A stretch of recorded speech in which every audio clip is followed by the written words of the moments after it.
با تشبث مقامات اجرایی حکومت دولتی شهر دوشنبه با مقصد تحکیم رابطه‌های فرهنگی، رشد سیاحی و معرفی ارزش‌های نوروز در عرصه بین‌المللی، فورум بین‌المللی نوروز دوشنبه محور رابطه‌های فرهنگی و سیاحی برگزار گردید. در فورум معاون سروزیر جمهوری تاجیکستان دلربا منصوری، معاون یکم رئیس شهر دوشنبه، رئیس کمیته رشد سیاحی نزد حکومت جمهوری تاجیکستان، رهبران وزارت و اداره‌ها، نمایندگان کورپس دیپلماتی، مهمانان خارجی، کارشناسان و محققان، رهبران شرکت‌های سیاحی، نمایندگان واسطه‌های اخباری عامه و بلاگران داخلی و خارجی اشتراک نمودند. معاون سروزیر کشور تاکید نمود که شهر دوشنبه امروز همچون مرکز نوروز جهانی با قبای ادانه مهمانان را استقبال گرفته برگزاری چنین همایش‌های بین‌المللی با تحکیم رابطه‌های فرهنگی و سیاحی و معرفی ارزش‌های ملی تاجیکان مساعدت می‌نماید. ابراز گردید که سال‌های اخیر پایتخت در پرتو سیاست خردمندانه رهبرت عالی کشور با مرحله نوی رشد و شکوفایی وارد گردیده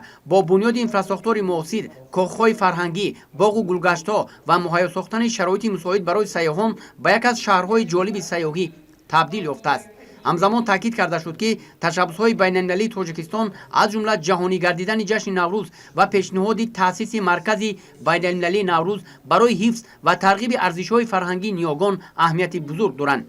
با توجه به آن که شماره زیادی اشتراکداران همایش مذکور از کشورهای خارجی هستند و از کورپس‌های دیپلماتی مقیم شهر دوشنبه و جمهوری تاجیکستان حضور دارند، گویی از آن می‌دهد که در واقع برگزاری چنین همایش مورد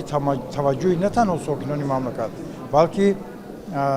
ساکنان کشورهای خارجی نیز میباشد. گفته شد که فورум مذکور همچون منبر مهم مکالمه برای کشورهای حوزه نوروز خدمت نموده به گسترش رابطه‌های دوستانه، تبادل تجربه و جلب سیاحان به تاجیکستان مساعدت می‌کند. معاون یکم رئیس شهر دوشنبه ابراز داشت که فورум بین‌المللی نوروز دوشنبه محور رابطه‌های فرهنگی و سیاحی در ایام تجلیل جشن بین‌المللی نوروز برگزار گردیده به یک پلتفرم مهم مکالمه فرهنگ‌ها و تحکیم همکاری بین‌المللی تبدیل یافته است. فورум که امسال بار پنجم برگزار می‌گردد توانسته است نمایندگان دایره‌های گوناگون را از کشورهای مختلف به هم آورد و برای بررسی مسائل‌های مهم رشد سیاحی فرهنگی، حفظ میراث تاریخی و فرهنگی و جلب سیاحان شرایط مساعد فراهم آورد. ضمن فورум اینچنین اشتراکداران وابسته به موضوعهای نوروز، میراثبر سنت‌های ملی، از آیین‌های مردمی تا رشد سیاحی، جهانی‌شوی جشن بین‌المللی نوروز، از تاریخ نوروز بین‌المللی، امام علی رحمان احیاگر نوروز باستان،